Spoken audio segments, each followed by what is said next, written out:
Nuclear is back. The main argument in favor of nuclear is that it provides steady power. These things are first of a kind, right? They have never been deployed before. Enter a new buzzword in the nuclear energy sphere, small modular reactors. Yeah, so we're going to talk more about nuclear energy and whether new technical advances can actually make this expensive but reliable energy source that does have a bit of a bad reputation, let's be honest, whether it can make it all feasible. Rebecca, nuclear is back with a hot new name, you might say, small modular reactors. Are these small modular reactors really what the name says they are, like just more tiny than the classic ones we know? Yeah, the idea is that it would be easier to produce them in kind of a factory setting, and then that would lower costs because there would be the efficiencies of that kind of mass production, and that they would be much smaller than your typical very large light water reactors.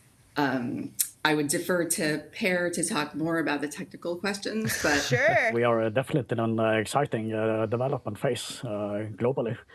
But it still remains to be seen. I mean, what will happen? How well will they work, and how many will actually be built at what cost? So there are many visions, there are many dreams, hopes, promises around these SMRs, but the proof is still it needs to be seen. Let's talk a little bit about that, because there are safety challenges about this. And here in the European Union, there is some skepticism about how quickly an SMR could get up and running, because from what I understand, there are dreams, like you said, but nothing really in the works here in the EU. Give us a bit of a reality check. Where are SMRs? Let's start maybe in the EU right now. In the EU, I think Poland and Romania are probably the most advanced countries in terms of how far they have got so far. None of them are actually building a reactor yet, but they are pretty advanced ahead in that in the regulatory phase and so on, and in the preparation for actual investments. And then I think also in my own country, Sweden, there are some plans. Yes, but these things they take time. The EU is talking about getting the first SMRs up and running in the early 2030s. So. By 2035, and that would be right now. Now that we have the Iranian crisis, there are hopes again that the processes will be accelerated, right? Especially on the regulatory side, kind of licensing and so on, so that maybe things can be up and running faster. I don't know, but on the other hand, I mean, if we look back at the history of nuclear construction, it's not that encouraging right now. We know that many projects are usually delayed by years, even by decades in some cases right now. And now we have to remember that we are talking about a technology that is still in the innovation phase, so to say. These things are first of a kind, right? They have never been deployed before, so we are pretty likely to see a number of surprises, both pleasant and unpleasant ones coming up, and so it remains to be seen right now. Yeah, as with all new technologies, right? Once you start building it, you realize, oh, we're missing something here. But of course, all the people who say, hey, this is the new big thing, say, hey, we can easily scale this into bigger proportions. Do you think that's realistic, or at this stage, as you said, all remains to be seen? Well, I think there are something like 100 or so different SMR designs around, and obviously not all of this will become a success. Right? Maybe a handful of them can reach the kind of commercial phase, but we don't know exactly which ones right now. So, we'll see. We'll definitely will. That's for sure. Rebecca, and like wind and solar, energy forms that are super cheap, super easily available, develop technology, all that. You combine them with battery storage and you also get baseload power. Aren't they like the better option in this scenario? Some people would certainly say so, but I think the main argument in favor of nuclear is that it provides steady power 24/7. And of course, wind and solar don't unless they have battery backup. But and you're correct, batteries are plummeting in prices, and it's much easier to install them quickly. At the same time, when you look at the whole system cost, there are arguments that having that what's called baseload or dispatchable power from something like nuclear plants can lower the overall system costs.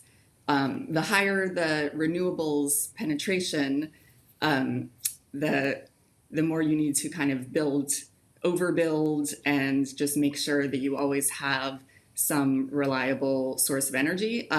So some people say that the ideal solution would be to have nuclear complementing renewables because they have such sort of different strengths and weaknesses. I mean, I started reporting on nuclear power in 2019, and people were predicting that by 2025, the first small modular reactors would be online and functioning in the US. And now that deadline has gotten pushed again a couple of times. So I think that's certainly worth paying attention to. But maybe once the first ones are built and are producing electricity, then we'll rapidly see a build out because there will have been a steep learning curve. So yeah, we just don't know yet. I mean, the stuff that I always wonder about when I hear about nuclear is obviously also the safety concern and the waste concern. Do, Rebecca, small modular reactors have a better way of approaching this? Are they using the nuclear fuel rods longer? Is the waste better manageable? How are they approaching this topic? I think all of the SMRs that are being designed, most if not all of them, have what are called passive safety features. So the inherent design of the reactor should make like a meltdown impossible.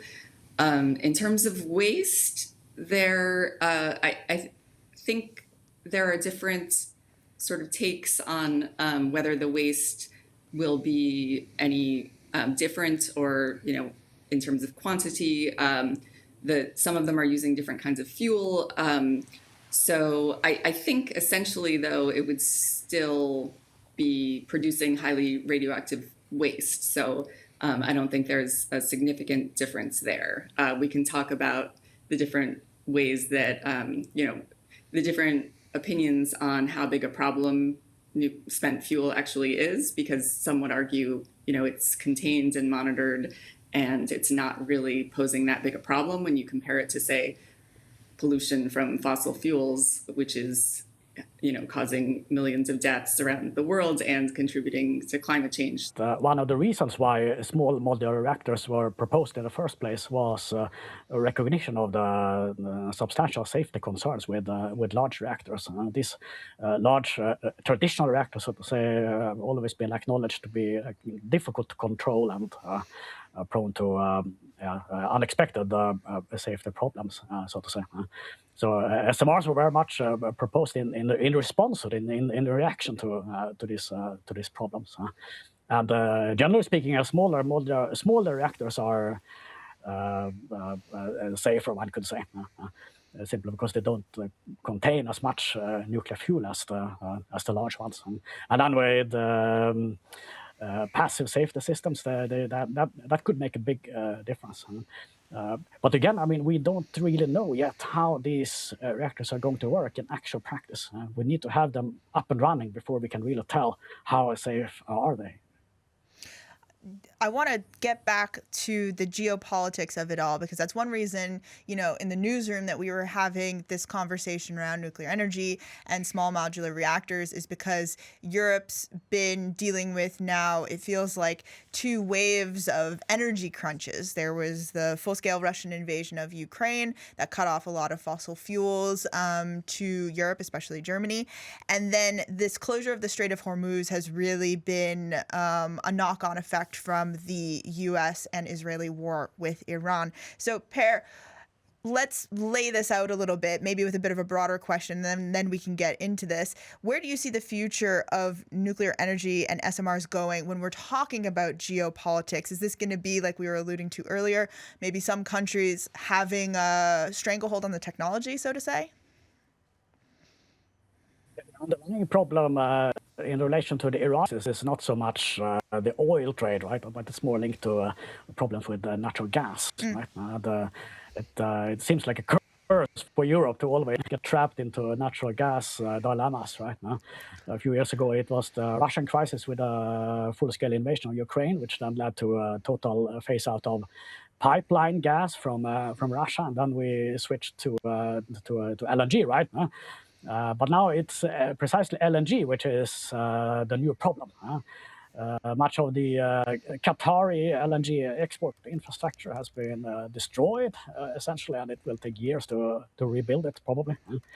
And more generally, there is a feeling that the LNG trade is not that safe. After all, not as safe as we believed just a few months ago, essentially. And nuclear investment in Europe, especially, is very much framed precisely as an alternative to imported LNG. So we envision the European actors at different levels. They envision that natural gas power plants can be shut down essentially as soon as possible and being replaced partly by renewables, but partly also by nuclear power plants. But perhaps we should just to put this into context. We're not in any way, I think, talking about making a total switch to an all nuclear electricity system. That is not on the table, right? It's more a question. Okay, what is going to complement the renewable electricity production, which is clearly going to dominate European electricity production in the future? Is it still going to be natural gas, or is it going to be nuclear power, or anything else, right? So that's the underlying basic situation, I think. But in terms of the geopolitics, with SMRs, I'm wondering, is this ultimate freedom or not? Could having, for example, an SMR in every little village here in Germany free us up from potentially these constraints that pipelines put on German industry? Or are there potentially unforeseen consequences, for example, that one country is making all of the parts in this kind of IKEA version of a nuclear reactor assembly line? France, for example, up to 6 very large nuclear reactors in one single location. That would be an attractive attack point in a war, right? This is what we have seen in Ukraine, for example, with the Zaporizhzhia nuclear power plant. And the more safer solution from this perspective would be to have many small reactors distributed widely. I mean, one, as you mentioned, basically, perhaps a small reactor in every larger city or something like this. But that, of course, brings safety concerns, and it also brings economic concerns. Is it really profitable to build just a single small reactor in this kind of distributed, decentralized fashion? Hey YouTube, you've been watching a sneak preview of our podcast, The Dip, where we follow money stories that cross borders. And if you want more, you can go ahead and click the link in the YouTube description, or you can scan that QR code that's appearing on your screen right now. Somewhere. But until next time, thanks for watching The Dip.